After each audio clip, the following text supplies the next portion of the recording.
very much for coming over. Sorry, this has been moving through the schedule. Time travelling, that's what we've been doing. Put that on your CV. And it's great to see you all here, and I've been looking forward to this. It's coming up. So this is work from the Socium project, which Ramine's been involved in since the beginning. Pretty much. Since the beginning, and that's a sort of five-year program grant.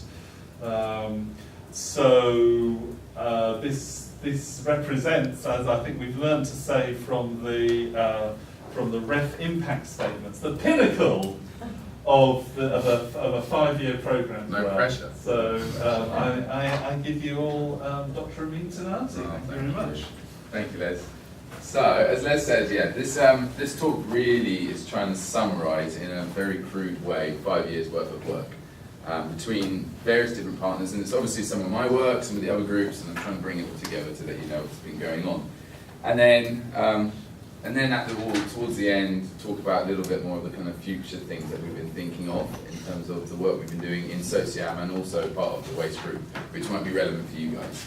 So I kind of really structured this talk to begin with about some of the observations we've made, and then followed by some of the engineering stuff that we've been doing. So you've seen all those big screens behind the desks in the labs. Just talk a little bit about that and some of the experiments we've been running on that, and then finally towards some of the future work. So I'll try not to do it too long because I know I can talk a lot, or I can keep it short, but maybe you guys want lunch, so I'll stay by about 12:15 or something like that. So everyone's heard this. Well, who hasn't heard of the phrase social machines? So everyone's heard it. So, reality, we've had 5 years of this project, and we've had 3 meetings a week between people, and we still can't kind of conclude on the actual term social machines, what it means, the real definition of it. So if you go back to the kind of original textbook, it's that idea, that space between the humans doing the creative work and the machines doing that kind of administrative or the actual technology behind the thing, allowing you to do your creative work. But in reality, when we started to explore these systems, and we'll go on to those in a minute when I say these systems and the web, what we actually see is that definition is not so well kind of defined, and you can't use it in that way, because in some systems the machine does heavyweight work and you do very small processes, but it's still a social machine. And then in certain cases you have a very bland platform. It hardly does anything, and the humans do so much work on it that it creates a system in itself. So when we've been studying these systems, we've seen this really vast spectrum of interaction and both technological kind of advancements, and we're really still trying to grasp what that means and how that defines the way we use the web and the way we engineer these systems. So if you go back to the original kind of Sociam research proposal, it was all about understanding systems, helping them engineer, and I hate to say it, but in the sociological, but re-engineering the systems to improve them for human use, and then doing it in certain verticals or domains, so from healthcare to transportation to open data, for instance. So the work that I predominantly was involved in, and kind of really kind of got to the roots of when we're doing this, was looking at certain systems on the web, and we'll talk about those, so Wikipedia and Twitter and a few other ones, more recent ones, and then trying to understand how the analytics we can build on them will allow us to tell human interaction. So, so the TLDR of this was, and what this talk is all about is when, I called it emergent properties, and I got a few emails going, what do you mean by emergent properties of social machines? And I thought, well, maybe I've said the wrong thing here because I'm going to cause some problems. But what I really mean is that you have a platform, you design something, and then you as the designer, and this is the case of when we design stuff, we think people are going to use it the way we want to use it. It gets used in a completely different way. In sociology, that's interpretive flexibility. People want to use it the way they want to use it. For an engineer, that's, I have to go and re-engineer my whole platform again. But for a researcher, that's like, wow, this is a really interesting thing. This is something you can take and you can understand, study. And from the web's perspective, you've got all that data, let's say, and you can start to understand and explore what that actually means at scale. So, first section, like I said, social machines, observations, and analysis. So, what we did here. So, Twitter was a really fascinating one. Why this is at the beginning and I don't really cover this too much is because now, obviously, whoever's doing Twitter research knows that you can only get a very small portion of the data. Certain limitations on that means sampling, certain limitations that means how you visualize it, do anything with, or do any analytics. There's always bias in this. But we were doing work, and I've got the visualization next, which led on to further stuff. But this was really the core of this. We started to see, and you've seen many of the research papers before this, and obviously this is 2013-14 work, understanding these weird structures that were emerging on something like Twitter. And you've probably seen this behind my desk or behind in the office. And these are like the communication patterns between using shared hashtags on a social network like Twitter. And we were kind of very interested in how information in these platforms emerges and how they spread and they diverge. So some of the research that was built from this, there's various different strands. One of them was looking at information patterns in terms of the way people communicate. And by doing that, can you build up models of different types of users based on how those people interact? And does that tell you about the type of content they're going to share? So that was one form of kind of analysis we did on this. Another thing we looked at with information on Twitter was looking at information cascades, which we'll talk about in a little bit more in depth. And that was with an old colleague, I don't know if anyone remembers Marcus Lucas Rush. He was working here at the time, and we continued that work and we're still doing a little bit on it. So the other bit of work we did on Twitter was looking at information cascades at scale. So how does information start at one source and kind of spread and propagate to a number of different sources? And does that information remain consistent in it?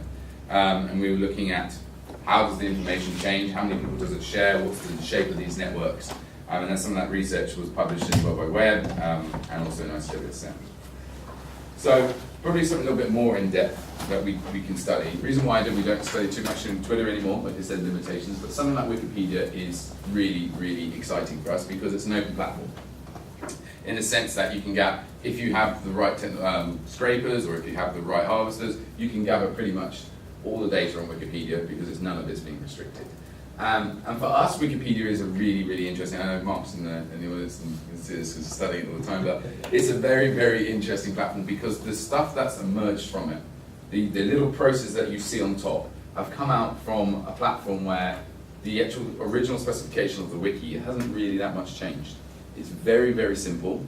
The wiki platform itself, the media platform, has the very same technical features that it did when it first was launched. Maybe a few advancements into the GUI, but most of the platform underneath remains the same.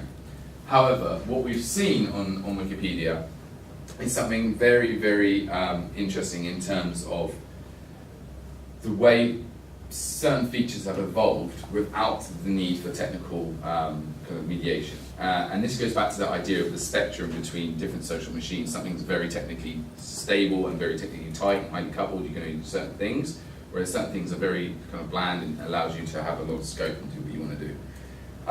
So one of the kind of interesting things that we saw on Wikipedia that we're interested in, maybe if we just stop that before that, was there was lots of research on, so we did various strands of research, and one of them I want to first present is looking at the growth and decline of Wikipedia.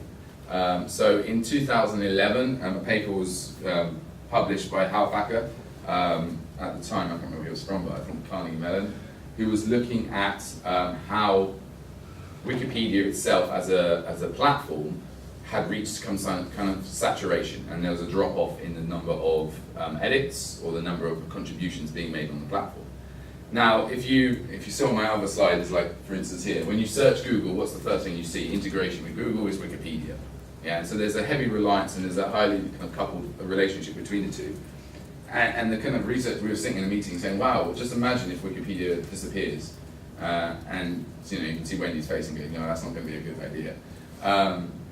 And so we were thinking, wow, actually, so if it did disappear, what does that actually mean? And what does that mean for the platform? And if it's slowing down, does that mean we're not going to be having new kind of pages being added? And if that's the case, what does that change? And how does it change? So one of the investigation there was to say, okay, if they're saying Wikipedia is actually declining, is it potentially not declining? Is it just the way we're measuring these platforms? And this goes back to the original specification, is how do we measure something that's in decline? What's the measure of success? Is it just because we add more pages or more articles? Is that really success, or is it something else? So one of the things we looked at was some emergent properties in Wikipedia. And has anyone here heard of Wikipedia projects? So 1, 2, few people. Okay. So Wikipedia projects is a really interesting phenomenon in Wikipedia, is that everyone can edit a page on Wikipedia, anyone. And maybe it gets revoked because you don't have kind of kudos in the community, but there is a chance for you to edit it anonymously or non-anonymously. However, in Wikipedia, they also started to, over the years, you have collections of different pages and different domains, for instance. So there might be lots of articles being generated in the medical domain about different diseases, different drugs, for instance. And some people came along in the community and goes, you know what, this would be a really cool idea if we could form a group around these pages, call it a project, and start editing that as a collective mass of all those pages associated with medicine or to do with kind of diseases. So what emerged from this were these features called, or this kind of community thing called wiki projects. And then from wiki projects, the community started saying, actually what we want is a homepage on our project, all using the wiki platform. Remember, it's not changing the platform at all, just using new templates. And so we're going to have a homepage, we're going to list all the pages with this, we write bots to harvest all these pages, and from there we can suddenly see, here's our A-star quality pages, here's our C, these are the things that need improvement. They have like task forces, and those task forces go off and improve certain levels of the pages. Now alongside that, there was loads of discussion, obviously, because they need to be able to communicate. So the discussion pages, so if you've ever been to a Wikipedia page, you have the wiki page, the actual article itself, and alongside it you have a discussion tab where people can talk. And that's another metric, let's say, of measuring how active something is. However, the research previously only looked at edits and said, okay, the number of contributions is reducing, potentially this is a declining system. So what I set out to do was look at, this is a quick video, so that loads, let that go through. What I set out to do is actually start building new metrics of understanding how edits and, okay, so what you're going to see here, what you're going to see here is a little video, play there. Is of each dot in a second you're going to see, it's going to be a little graph. It represents a Wikipedia project. The size of the node represents how many members are of that project, and you're going to see it move over time. Obviously it gets, it changes from the year from 2001, 2002 to all the way to present. And what we're, let me just play it again.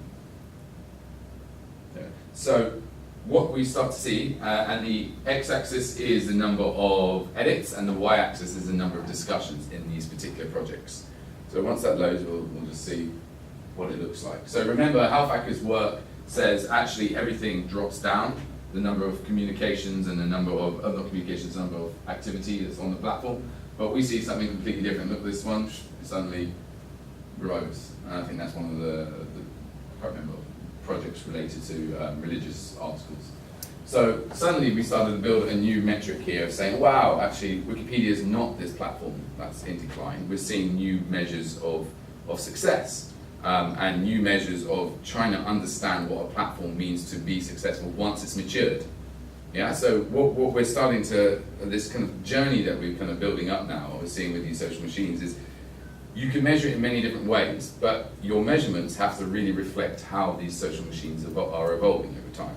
And going back to Les's point, he said like the pinnacle of research, or the kind of the forefront of this, is what we're starting to see is how the data analytics that we use need to really reflect the platforms that we're studying, and also the stages that what the platform, how mature the platforms are. So that was kind of one aspect we were looking at. So going back to the Twitter stuff, and we had these kind of ongoing projects, it's going, well, actually what's really interesting is that you have these information cascades on something like Twitter. So someone says something about Obama and it spreads across the entire network, and maybe what you said is a bit like Chinese whispers, it's changed over time and you've seen something else. So you get this network effect, and it's not the network effect like a retweet, but it's like a chain. So we're thinking, can you apply the same type of thing across something like Wikipedia? The only problem is Wikipedia isn't a network where people share stuff, for instance. It's a network where people, it's a platform where people add contributions, and potentially they interact with each other on the discussion forums and name each other. So one of the work streams that we were looking at is, and this was a paper in Azanam a few years ago, was looking at building information cascades in Wikipedia, and also on another platform, we'll go on to that, looking across multiple streams. So on Wikipedia, on something like Twitter, you look at hashtag Obama, and you see that transverse through the network, or kind of a spread. What we were looking at is what happens if you had like Obama, and you had Trump, and you had Hillary, and you want to see these emerge, these diverge and kind of converge. And does that tell us something about information exchange and there's some theory behind that about information theory. Won't go into that because there's no point here, but you can get the idea of that we're really interested in how information is spread on the network, and does that tell us something about the growth of the network or the kind of operation of it. So yeah, like I say here, can we detect information cascades? If we're seeing stuff cascading and merging and diverging, does it tell us something about the way people are using these platforms? If it does that tell us something about the way humans kind of interact as well at scale? And just a bit of an illustration, like I was saying, Obama clearly, they diverge, they converge, and they might tell us something like a new story about something else. So that's the kind of pathway of interaction between different hashtags. So I'll show you this here. So we applied this, and I'll tell you how we applied it. We applied this to Wikipedia. And what do I mean we applied this to Wikipedia? Okay, so you might have seen behind the screens we have and I'll use it in a minute, a visualization of Wikipedia edits coming in, and there's different edits in different places by different languages and different people. And it might be new images coming on, or it might be revoking some certain text, or a bot cleaning something up. But to do that, we built a piece of little bit of technology that takes all the Wikipedia data or edits coming in and discussions and turns it into a stream, just like Twitter. And so we have like a Twitter stream for Wikipedia. And by using that, we can start collecting information daily about what's going on. And so we thought, what's a clever idea? How can we start building information cascades? Because what's the thing that's being shared between everything in Wikipedia? Well, it's not really people talking about each other. It's not really hashtags. So we thought, what's an interesting thing? And in comp sci, in computer science, there's this idea of using n-grams. So who's come across n-grams here? Probably comp sci people, well, maybe, some maybe not. And it's just a way of constructing strings around, n-grams, so you could do trigram, which is 3 words in a string, or bigrams, 2 words, so for instance. So we thought, one interesting thing we could do is we choose a string, we choose an arbitrary string, so it might be, the White House, so a trigram, and we see if that string remains throughout the entire edit stream that we're looking at. So in time n, in time n+1, in time n+2, does the White House emerge in each of those edit strings, or each of those edits? And potentially, if you remember, each edit is linked to a page. So if you've got a page, and you've got an edit, and you've got another page and you've got an edit, and they're 2 different pages, and they share the same string, the same words, then suddenly you can join those 2 pages together. And so what we were looking at is shared discussion or shared content within 2 separate pages on a Wikipedia article. Now if you scale that up and don't actually care about what the string you're looking at, you look arbitrary strings, so you could look at the White House, or you could look at the dog, or you could look at a piece of paper, as for instance. Start building a cascade model up. And what we started to do was build these cascade models up from Wikipedia. And so we took, I think, 1 month of Wikipedia edit data, which is around, I think, 300,000 edits. And these could be micro edits, they could be just adjustments, or they could be full text, full paragraphs being added. And we looked at consistency of the same piece of text within all these different edits across time. And so all these different all these links here you're seeing, this big cluster here is all the pages connected together by the same content being added to the pages. They might be completely different pages. One might be on, Scottish Island, the other might be on US presidents, but they use the same content in their pages. So we thought, well, that's an interesting way of looking at how content's being added on the platform, and is there a relevance between the 2? And so already we could start to see that there are cascades of long size, very long lengths in terms of how long these pieces of these shared content emerges between all these pages. And you can see how, and we also looked at how long does it take for pieces of information to share between different pages. So is it someone talks about Obama with the White House, they've changed the text in it, and then 2 days later someone's changed US presidency with the same text. So we wanted to see, is there a duration difference between the 2? So we're looking at different metrics for this. So probably the most interesting thing I can say is, what we found is something very, very interesting. We constructed 2 networks. One, the hypergraph of Wikipedia. The graph of Obama is connected to the US presidency by an explicit link on Wikipedia. So if I click on the page Obama, you can always go to US presidency by some tag or some link within that page. So we constructed that one graph of all of the pages that we found in that edit history in that month. We also constructed a second graph. The second graph being all the cascades that emerged. And what we found was that 98% of the cascade links between the different pages did not exist in the explicit hypergraph of the Wikipedia model. And we think, wow, that's pretty interesting. What does that actually mean? So we did a little bit of qualitative investigation on this and started to look at it. And you can start to tell a story from the cascade edits emerging through the platform. So for instance, I don't know if I put the example in this one. Yes. So one of the examples that we found was the Edward Snowden. So I don't know if at the time, this time we collected the data, it was when Edward Snowden was, well, he still is under a lot of trouble, and he was moving around the country to go to some military base. However, none of this was connected in Wikipedia. It was only reported in certain different platforms, like BBC News reporting it, Sky News reporting it, CNN reporting different parts of the story.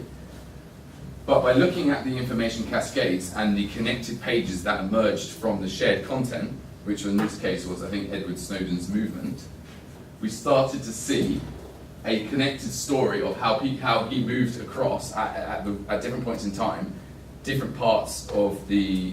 So basically, he was in an island.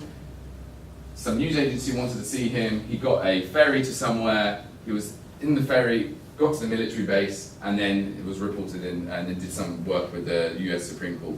None of this was reported. None of this was connected in Wikipedia. None of this you could find unless you started to look at the edit stream as a way to determine what was being talked about. And obviously, there's some inference here between what we think is the case and what those pages are reporting. But we started to see a hidden story within Wikipedia. So that was last year, actually. Yeah, we used that one. We published that one. So that was some work as well on that. So switching gear a little bit more again. Let me just have a drink of water. Okay. I'm aware of the time, so I won't go too. There's a lot more content. There's about another 50 slides. Okay, so one of the things that we looked at as well was Yik Yak, and this work is still ongoing because it's very hard to publish stuff on Yik Yak because camera's on, but you can't have the data for Yik Yak, so that's a challenge with this research. But one of the really interesting things with Yik Yak is does anyone know what Yik Yak is here? So it's like 15% of people. Okay, so Yik Yak is Twitter, but with anonymous kind of masking over the usernames. And now they've changed it slightly, but it's very weird because Yik Yak is geographically located on where you tweet to. So it's geofencing. So if I'm in Southampton Uni, I only see a public stream of content from Southampton Uni. If I'm in MIT, I see MIT stream of content. And it's one big public stream. And you can effectively just comment. You can like something, or you see the stream emerge, and the stream disappears. After it's hit the maximum limit, the top of the stack pops off, and you can't see it anymore. So it's a very odd system because it's used obviously in ways in schools which are kind of derogative to certain people. It's not the nicest of platforms to be on, but it's a very interesting one to study because of the way things emerge. Now, something very interesting with something like what we found from these, I was sort of doing a bit of reversal on it, is we found very interesting social practices that have emerged from other platforms like Reddit and 4chan on how they use the system. So with something like Reddit, I don't know if anyone's been on Reddit or 4chan, there's certain acronyms and certain social norms on how you address people in a forum. And so you would use OP for original poster, you would use certain things to, because it's anonymous, you don't know who you're talking to, but you have ways of doing pseudo-anonymity within that kind of chat system. And what we were looking at and what we found in something like Yik Yak was exactly the same thing. We found, and these are kind of the hairball thing of this, but there's more research, and if anyone wants to take a look at the paper, they can give me a shout. I know Asta's got the paper at the second. But so what we found was quite an interesting thing is that so I'll tell you what we found, what we actually did. So we collected lots of different data from many different campuses around the US. And we wanted to see, were there certain discussions that emerged based on, so each of the campuses have their own types of discussion. And what we're really interested in is, even though they're disconnected, even though they're completely disconnected and there's no interaction between the two communities, do we see the same type of human interaction emerge, or the same type of discussion emerge on these different platforms, or these different communities, even though they have no commonality between them? And funnily enough, as I went back here, we saw exactly the same thing. We saw replication of the way people talked and used this platform independent of how everyone else was using it. So people were using, even though they were coming from a community that might not have had something like Reddit or 4chan at the kind of base of the user group, the same terminology was starting to be used. The only difference we started to see, I haven't got the slide in here for this one, the only difference we started to see, which was really interesting, was how the locality of the university reflected the attitude of the stream coming in. So for instance, something like Stanford or something like UC Berkeley would be very relaxed, the language was being used and less explicit. Whereas if you go to somewhere like New York or you go to somewhere like Boston, the language was far more explicit and the content was far more explicit. So we built some models behind this as well, and we could at some level of accuracy predict where the comments were coming from based on the language which was being used. Now that was just a fun experiment for us to do, but it was a way of starting to understand what content is, how it's being used, and how disconnected parts of a platform can still interact in the same way depending on, independently of each other. So that comes back down to this idea of this micro systems emerging within a system. So more of a recent work we did as a bit of just an investigation was looking at Instagram. And this goes down for any of the sociologists in here would hate me because it's a prediction piece of work, so looking at predicting human interaction and human use of the platform. But what we're looking at is, I don't know, everyone's seen Instagram. Who doesn't use Instagram?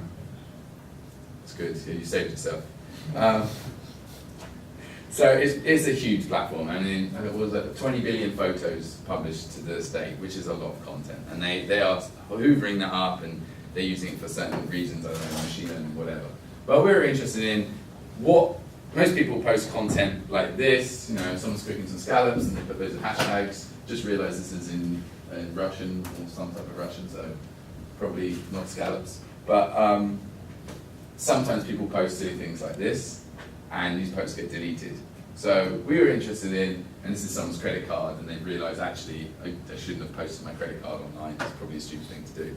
So we're interested in, could we take the data that we collected, and I'll show you what that data is, and could we, without looking at the images, just as a fun exercise, could we use the content of the post, so the time of it, we'll talk about this in a minute, certain features to understand when things get deleted on them. And as you can see, we got about 500,000. So the first interesting thing already we found, and this was just presented at a website just a few weeks ago, was the total number of posts we collected was just under 600,000. But if you look at the number of deleted posts in that time, it's only half of them are deleted, or just over half of them are being deleted, which is an interesting figure in itself. You're thinking, what's the social, without even doing any investigation more of this, well, what's the reasons why people are deleting? And just a caveat on how we measure deleting. What we do, we harvest all the data, and then we go 3 months later, we'll harvest it again. And if we can't find that information anymore, it's classified as deleted.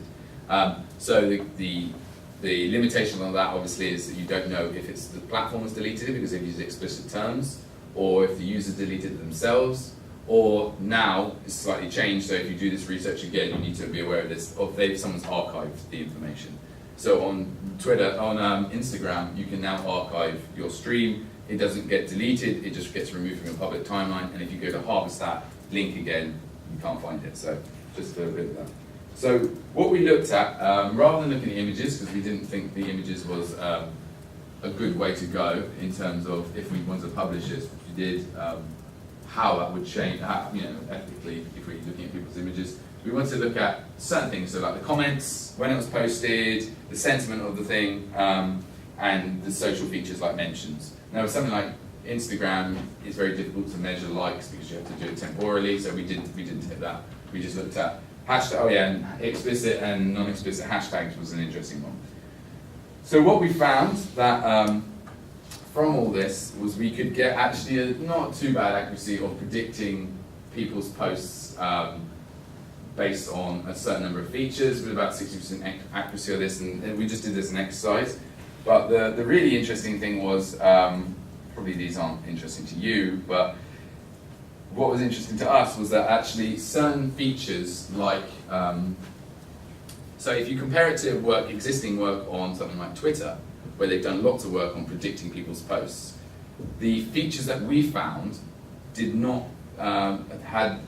were dissimilar to what, sorry, just go back to this, what we found on Instagram. And this goes back to this idea again of, and we did this just as a pure exercise to understand if you could do this, but it goes back to that idea of knowing the context of the platform, knowing how the platform is being used, and reflecting your methods for that. And so something like sentiment plays no role in something like Instagram prediction, whereas in something like Twitter, if you're predicting the sentiment, and I don't mean happy, sad faces, I mean a little bit more in-depth sentiment on this, would be a very strong feature in predicting if something's going to be deleted. Whereas in ours, that wasn't the case. So there was a number of differences that we kind of elicited in our thing and the future work for this. Now I'm aware, it's already 12:04, so I will go through this quite quickly. So who came to Elena's seminar on citizen science? Everyone should put their hands up. Yeah, that's helpful. So one of the things, a big chunk of our work we did in Sociam, that we spent a lot of time on, mainly because of one of our partners in it, was looking at citizen science platforms. And who doesn't know what a citizen science platform is? Okay, so it's good, everyone knows. So we predominantly looked at the Zooniverse and iWire. And they're really different platforms. And if anyone's ever played on iWire, iWire is this really gamified platform where you go on, you've got 3D cubes, you're like doing everything, it's multiplayer, there's different players online, people are chatting, then you get points. Whereas Zooniverse is, here's my image of a galaxy, click it, tell me that there's a star in there, or whatever it might be. So it's completely disparate from each other.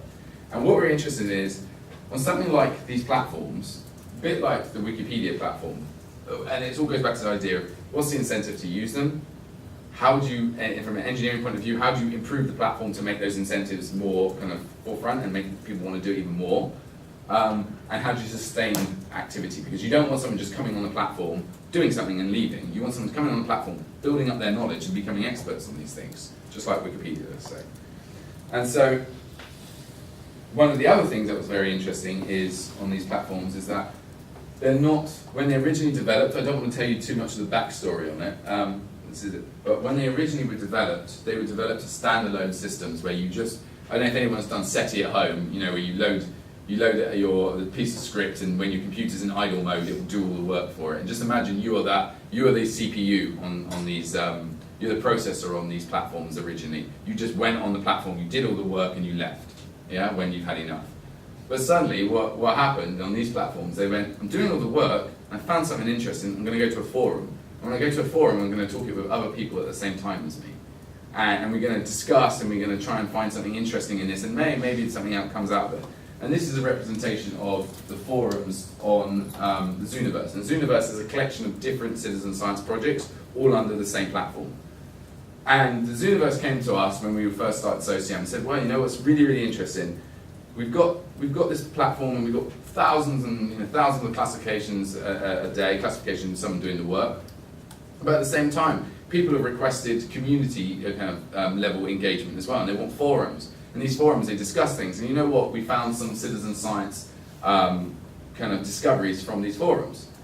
So just a bit of back on this, most of the discoveries on citizen science, especially on the Zooniverse, comes from the community. It doesn't come from the platform itself. The platform validates data sets, effectively. It's crowdsourcing. But what's really interesting is how the community emerges and uses these emergent properties of themselves as well as the technology to suddenly develop new insights into these data sets. So here is each of the green dots represents a different project home and the forums around it, and the interactions represents users talking on different projects. And this initially was first work of trying to understand how interaction between projects occur. So if I go back to this actually, So we said, okay, but what's really interesting is that each of these projects have their own lifetime span. You know, they last maybe 6 months and then the project dies because they've classified all objects in there, and no one really wants to reclassify the same thing if it's already been done, it's been validated. So what's interesting is why does the community continue and how does it sustain itself? And what we started to find is that certain platforms and certain projects within the platform, were kind of hubs or kind of attractors to allowing other projects to sustain themselves. So you have very large projects, like this PH's Planet Hunters, which had lots and lots of classification activity. And on the forums, so there's two graphs here, but there's the forum and there's the classification, people interacting. And what we found is that people that were very highly interactive on forums were also very active on the platforms, and they were bringing in, so the community was using it to bring in other members and share them to different projects. So the home bases of these big Planet Hunter ones, for instance, were the ones allowing new members on the SW or stargazing or whatever it might be to be able to work on those projects and actually continue and sustain activity on them. So that was one bit that we were looking at. And this is just for you to know, I'm just conscious of time. This is a representation of the gamified platform on iWire, so we'll look at that in a second. But going to here, so this goes back to that discussion I was saying, is that the role of discussion and classifications are very highly linked. Those that are highly, like on many of these platforms, those that are very highly active on doing work are also quite active on doing these discussions. So we thought, okay, that's probably a normal finding. We see that in both systems. What was very interesting is the social use of these platforms in terms of what does it mean if you're a highly active user and you do a lot of discussions. Yes, because you're someone that has loads of free time and stuff like that, and you're probably just kind of not trolling the forums, but you're doing certain things on these forums. But in reality, they're not. They're engaging the people. They're bringing new members in, and they're kind of nurturing them to use these things. And there's some other research I didn't include on this, where we work with iWire, and Chris is involved in as well on this, trying to understand newcomers and how you onboard newcomers.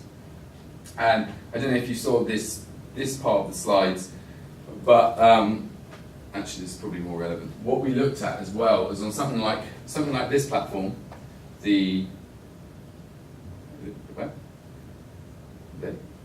so something like this platform, the iWire, what you get to do on it is at the same time something completely different to something like the Zooniverse. You do your classification and maybe you're presented with some way you can comment afterwards. With something like iWire, which is a really complex game, you can comment at the same time as you're doing your interaction.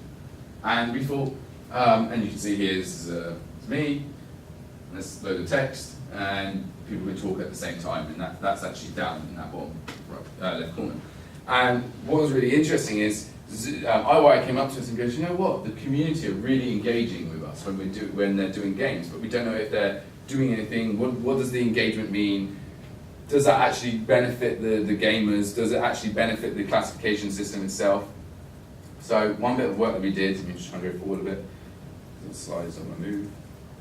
There we go. So one bit of what we looked at was, we broke down, it's an interesting look at another exploration on these platforms, is broke down a session of someone gaming. So from prior to their gaming to the first quarter, second, third, fourth, to after. And we were interested in what happens when you measure that duration and you combine it with the discussion, if there's any discussion from the users. So the obvious thing here is that if you engage with discussion at the same time as doing a classification, you're going to take longer. So we thought, oh, but what does that mean in terms of their accuracy or their improvement in using the system? And lo and behold, those that discuss and also do the classifications have a longer sustained duration on the platform, so more classifications being done, and they also have a higher accuracy of classifications. So the engagement with the actual discussion platform suddenly comes out, so not only like Zooniverse where it also helps scientific discovery, in this case it helps the improvement with classifying the actual platform, and that comes from various different things. So we did some more analysis of doing this, and the engagement on these platforms aren't just, you know, oh, I'm completely stuck, or like, I'm just going to have a sandwich in a minute. This is, oh, I need some help. Can you give me some help when I'm doing these games? So we found some very interesting things on there. Now I'm aware of the time, and I said I would stop in 15 minutes. I do have another 34 slides, but I won't go through this. So let me tell you. So one thing we found really is how these crowd workers are really not crowd workers in citizen science. And I mean, if we boil down all of our things that collaborate, so 3 big things that we found, and there's more things that come from this. We use some frameworks, existing frameworks. So there's lots of online community frameworks out there on the web or in literature, and we kind of consolidated those down and try to turn that into something that's useful for citizen science. So we had these kind of findings, different Kai a few years ago, some different kind of design principles, how you design these platforms. But the real takeaways for someone like as a practitioner in these platforms that build them and use them is that do not treat your crowd workers, do not use citizen science as crowd workers because they'll hate you. Real-time and gamified methods do work in the right contexts, and collaboration, and I mean this is the more recent work that we're looking at, is collaboration is so essential to make these platforms sustain themselves. Because if you collaborate, you create a community feel, you reduce the cold start onboarding problem that you have when you have a new user. So most of these platforms, when they didn't have collaboration mode, the new user dropout rate, churn rate, which some other researchers in here as well, was extremely high. It was over 80%. So 80% of the first attempt just leave. And then as soon as you have collaboration on these platforms, you start. So when I mean collaboration, new user joins, and an existing experienced user goes, hey, do you want some help? I'll help you and chaperone you and shadow you through this process. And that suddenly reduced their churn rate majorly, I think by over half. So I do know I've finished the time. I could go on to the very last thing, unless we want to, Les, how do we want to run this? Because what's the time now? Quarter past. Quarter past. How long will it take your... An hour 40 minutes. I could do a short bit on the very last bit. How about that? 5 minutes. Are we alright for 5 more minutes? Yeah, let's 5 more minutes. I don't hear anyone's tummies rumbling, so let me just go through this. Oh, actually, no, I won't do this bit. So yeah, last thing we was interested in, this is kind of future work that Marcus and I were working on, and love some people to help me pick it up. We got a small project actually in this now in the IoT space with Asta on the Petrus project, so it would be really cool if people wanted to get engaged with this. But what we're interested in is crowdsourcing, and crowdsourcing obviously underpins lots of the research, lots of Elena's group is with crowdsourcing, so guys interested in this would be more than happy to help. What's interesting is typical crowdsourcing, you get data sets, you put it in a platform like Mechanical Turk or Crowdflower or whatever it might be. You do some, and it might be certain types of data, and you do some analysis on it, and you find some new results. But what happens when, so we do this, what happens when you don't want to, when something like an outbreak occurs? So people that have come on the China or on any of the summer schools knows we always have a theme around sort of haze or disasters or bikes being stolen in a city or whatever it might be, bikes moving. But we're interested in what happens when big events like an earthquake happens, or a fire occurs, or an outbreak of a disease which is global. And you have all this content on something like Twitter telling you, I know Twitter's not the best source, but we'll go into that in a minute. But you have lots and lots of content, probably multilingual, probably lots of it's spam, probably lots of it has good, rich content in it as well from different sources. How do you use that information in real time, to feed into people that really need the information, like first responders, policymakers, decision makers, So you have all these people requiring information to improve their decisions being made. Potentially they won't use that as the only source, but it's a useful source, if not that. So how do you make these data sets actionable in real time during these points in time? So what the work we've been looking at and we've been building is we've built a small platform, and we call it reactive or responsive crowdsourcing. Maybe I don't even need the slides to tell you this, but this is a good example of it. This is a stream coming in on Zika virus, and it's a Twitter stream, and we see some of it's in English, and then suddenly some of it's in non-English, and it makes different content, for instance. And what we're interested in is, could we use this stream, feeding it back into the people that are producing it to validate it? So in most of these platforms, and I said this just a minute ago, you take a data set, probably historic, maybe, I know we did some work with Elena in real time, but mostly the crowdsourcing is done in historic kind of fashion, or old data. You take it to a platform and you do something with it. But what happens, you've got all this content, and we've learned so much about the web, is that you don't take people away from a platform that works. You build on top of a platform that works, yeah? So the reason why some of these least successful social networks don't work is because you're trying to take people away from something that's already working and quite successful. So why not build on these platforms and use them as a platform to build your service on top of? So something like Mechanical Turk takes everyone away or requires you to work on that platform. Why not do something on Twitter? So what we were looking at and what we built was a platform that allowed us, probably don't want to see a diagram, it's the last thing you want to see before lunch, is a platform it's a system to allow Twitter, so for instance I produce loads of tweets or I have a load of streams on the Zika virus, that's great. Loads of that stream contains multilingual language information. I want to decipher what's English and what's not, and then the next step I want to decipher what's useful and what's not. So why, rather than taking that data, storing it and doing it in post, why not use Twitter itself, re-inject that data onto the platform for people to validate? And on that validation process, we pull it back out again, and we do some tasks on that as well. So what we've been working on is this idea of reactive crowdsourcing. We built a small platform that's effectively a crowdsourcing system that fits on top of Twitter.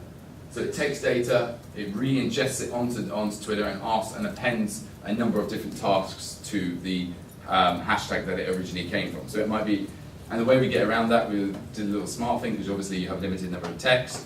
We take the original content of the post and turn it into an image, and that image then gets posted under the text of the new one. So for instance, in this one, it's got loads of data about CNN. Can't remember exactly what this was about at the time. Bernie Sanders is in there, so it must have been something odd.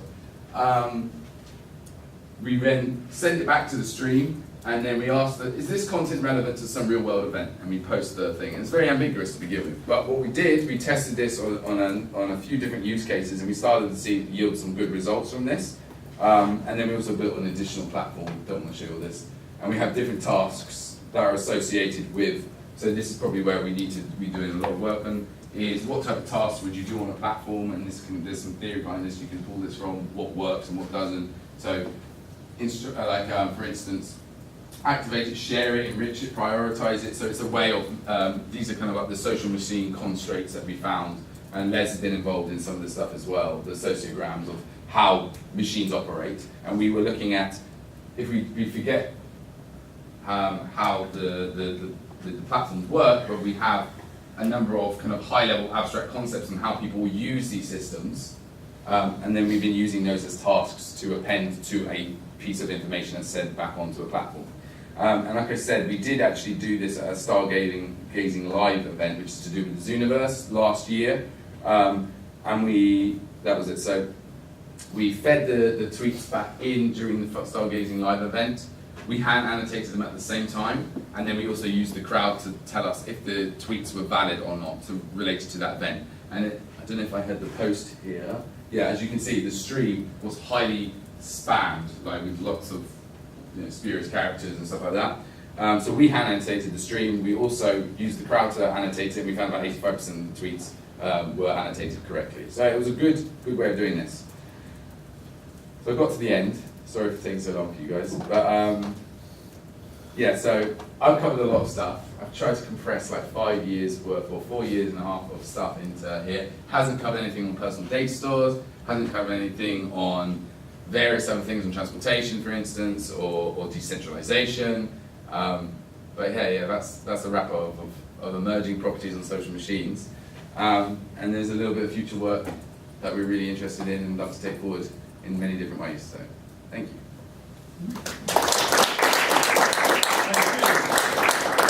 Thank you. Any questions we've got here? Are your slides available to view? £10. Yes. Open source. Open source. Of course they are. So, in HTML ones. Oh, I'll put them in RDF if you like. Okay. Any other questions? Okay, let me ask one. Yeah, okay.